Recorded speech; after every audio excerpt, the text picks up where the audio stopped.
Hello বন্ধুরা, আজকে আমরা শিখছি ঝাল পিঠে। কি কি লাগছে? প্রথমে সুজি লাগছে 1 বাটি, সঙ্গে লাগছে একটুখানি আটা, সেটাও 1 বাটি। আলু সেদ্ধ নিয়ে নিতে হবে 2টো মতো, মিডিয়াম সাইজ। ফোড়নে যা যা লাগছে আমি পরে আবার বলে দেব। লাগছে একটু কাঁচা লঙ্কা, 5-7টা দিলেই হবে, একটুখানি রসুন আর আদা কুচোনো, একটুখানি গাজর কুচোনো, সঙ্গে লাগবে একটু বিনস কুচোনো, সঙ্গে লাগবে একটুখানি ক্যাপসিকাম, পেঁয়াজ 2খানা মিডিয়াম সাইজ। শুরু করছি কিভাবে বানাতে হবে। প্রথমেই ব্যাটারটা কিভাবে বানিয়ে নেব, আমরা একটা খালি পাত্রে নিয়ে নেব একটু আটা, আটার সঙ্গে সুজি 1 বাটি মিশিয়ে নেওয়ার পর তার মধ্যে একটু নুন দিয়ে দিতে হবে। নুন দেওয়ার পর আমরা দিয়ে দেব একটুখানি জল। জলটা পরিমাণ মতন দিতে হবে যাতে জিনিসটা একটুখানি ব্যাটারের মতন তৈরি হয়ে যায়।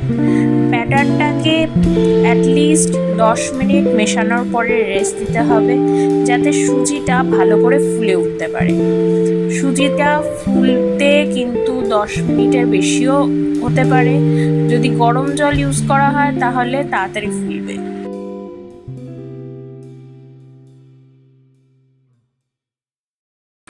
মিক্স হয়ে গেছে, এবার দিয়ে দিচ্ছি আর একটু জল, আমার মনে হলো আর একটু লাগবে।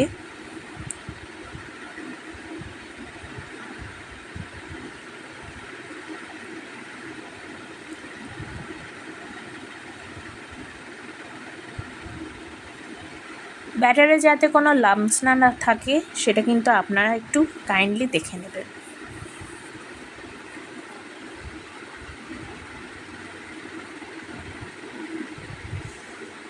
ব্যাটারের কনসিস্টেন্সি আমরা পরে দেখিয়ে দেব। এবার একটা কড়াই নিয়ে নিচ্ছি, আপনারা যে কোনো কড়াই নিতে পারেন। তার মধ্যে দিতে হবে 2 চামচ মতন সর্ষের তেল। সর্ষের তেলটা ভালো করে গরম হয়ে গেলে তার মধ্যে আমরা ফোড়ন দিয়ে দেব। ফোড়নে পড়ছে একটুখানি সর্ষে, একটা শুকনো লঙ্কা, একটু কারি পাতা, একটু ধনে পাতার ডাঁটা, আর পড়ছে 2-4টে গোলমরিচ গোটা।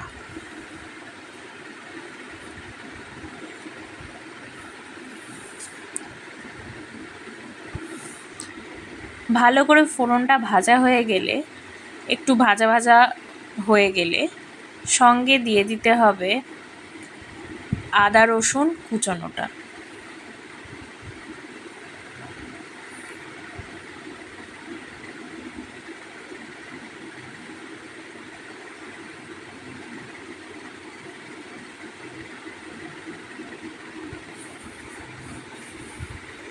আদা রসুন কুচোনো অ্যাড করা হলো। এবার কিছুক্ষণ আদা রসুনটা ভালো করে ভাজা হবে। এই স্টেপটায় কিন্তু গ্যাসটাকে একটু হালকা বাড়িয়ে রাখে ভাজতে হবে যাতে মশলার গন্ধটা ওঠে।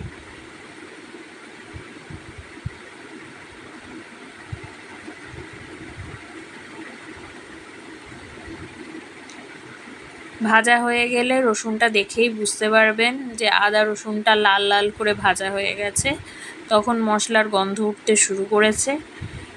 এরপরে আমাদের সেকেন্ড আইটেমটা ঢুকে যাবে।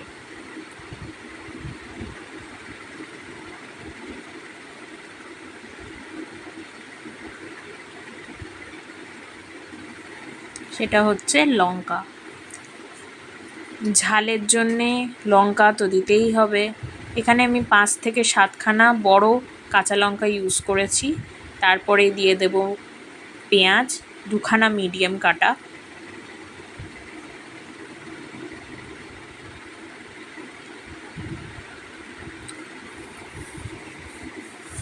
পেঁয়াজটা ভাজা হয়ে গেলে তারপরে আপনারা অপশনাল টমেটোও দিতে পারেন। টমেটো দিলে টেস্টটা ভালো আসবে, বা আপনারা টমেটো সসও ইউজ করতে পারেন। পেঁয়াজটা এখন ভাজা হয়ে গেছে। এবার আমি বাকি ভেজিটেবলসগুলো একের পর এক অ্যাড করে দেবো।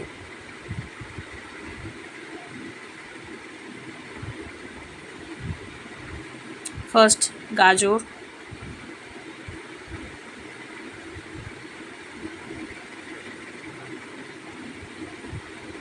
তারপরেই দিয়ে দেব বিনস,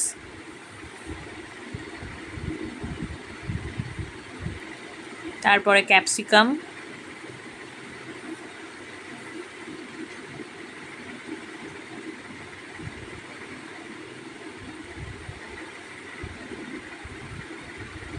সঙ্গে একটুখানি স্বাদ মতো নুন,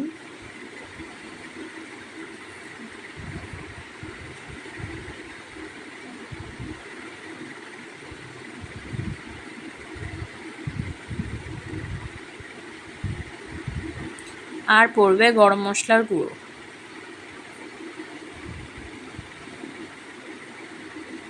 আপনারা চাইলে চাট মশলাও ইউজ করতে পারেন, আমি এখানে ইউজ করছি না।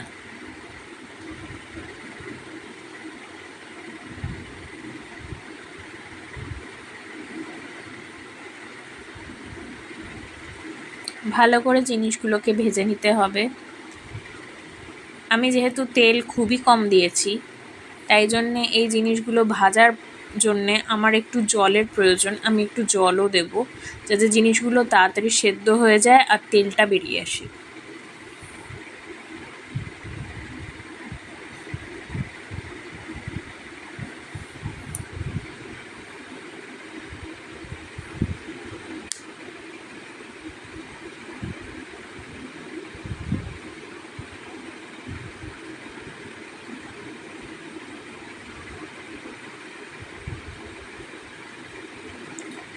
এরপরে দিয়ে দেব, একটু নাড়া দিয়ে একটু ঢাকা দিয়ে দেব অ্যাটলিস্ট 5 to 10 মিনিটস এর জন্যে।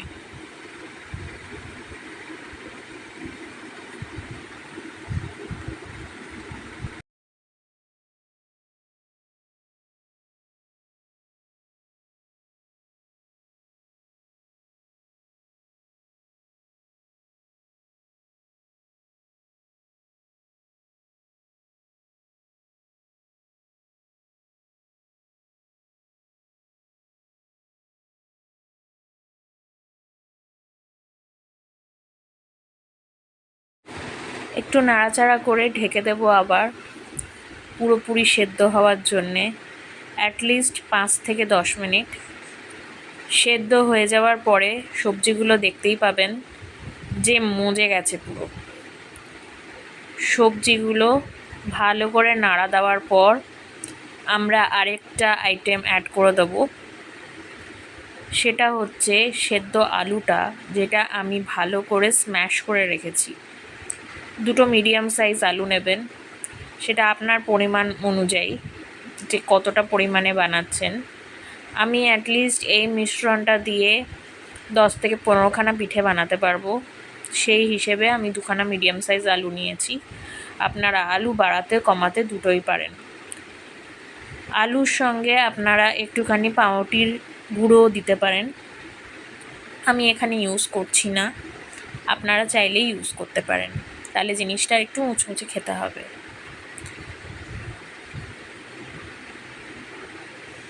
আলু সেদ্ধটার মধ্যে কিচ্ছু দেওয়া নেই, তাই নুনটা আমাদের পরে চেক করে নিতে হবে যে লাগবে কি লাগবে না।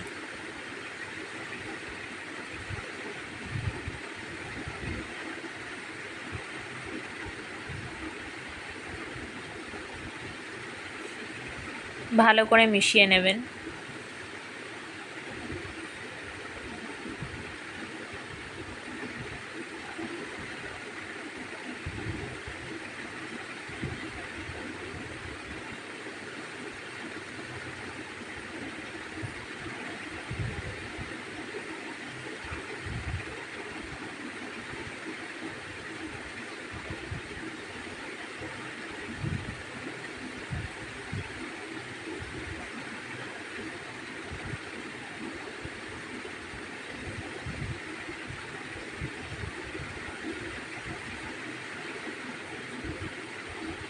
আমাদের মিশ্রণটা মাখা মাখা তৈরি হয়ে গেছে, প্যানটাকেও ছেড়ে দিয়েছে। এবার এটা নামিয়ে নেওয়ার পালা। আর ঠান্ডা করতে হবে অ্যাটলিস্ট কিছুক্ষণের জন্যে, যাতে হাত দিয়ে ধরা যায়। এবার একটা ফ্রাইং প্যানে একটুখানি সর্ষের তেল নিয়ে নিতে হবে আর সেটাকে ভালো করে মাখিয়ে নিতে হবে। আমি এখানে একটা গাজরের টুকরো ইউজ করছি।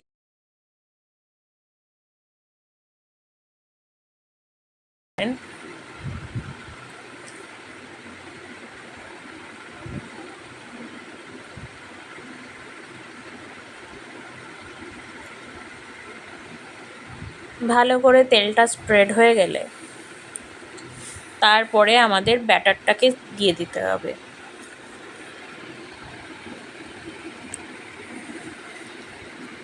ব্যাটারটা কনসিস্টেন্সি এরকম পাতলা হতে হবে যাতে এটা ইভেনলি স্প্রেড হতে পারে।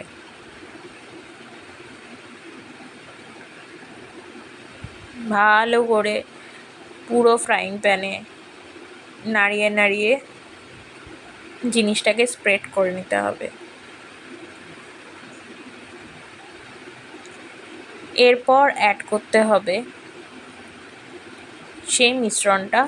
কিছুক্ষণ থাকার পর আমরা পুরোটাকে আগে স্প্রেড করে নিই ভালো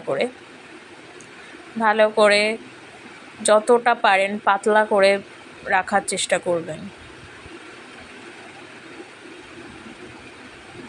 পাতলা হয়ে যাওয়ার পর আমরা এখন যে মিশ্রণটা বানিয়েছিলাম সেটা মাঝখানে রেখে নেব আর তারপরে পিঠের আকারে ফোল্ড করে নেওয়া হবে কিছুটা এইভাবে।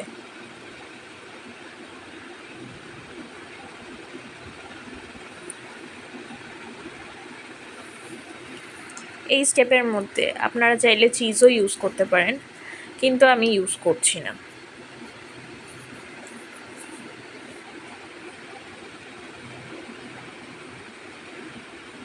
আর আপনাদের সামনে মিনিটের মধ্যে তৈরি হয়ে গেল একটা ভীষণ ডেলিশিয়াস খাবার, যার নাম হচ্ছে ঝাল পিঠে। কাইন্ডলি লাইক, শেয়ার, সাবস্ক্রাইব করতে ভুলবেন না। আর প্লিজ সাপোর্ট করুন যাতে এরকমই নতুন নতুন রেসিপি আমি আপনাদের জন্যে সব সময় নিয়ে আসতে পারি।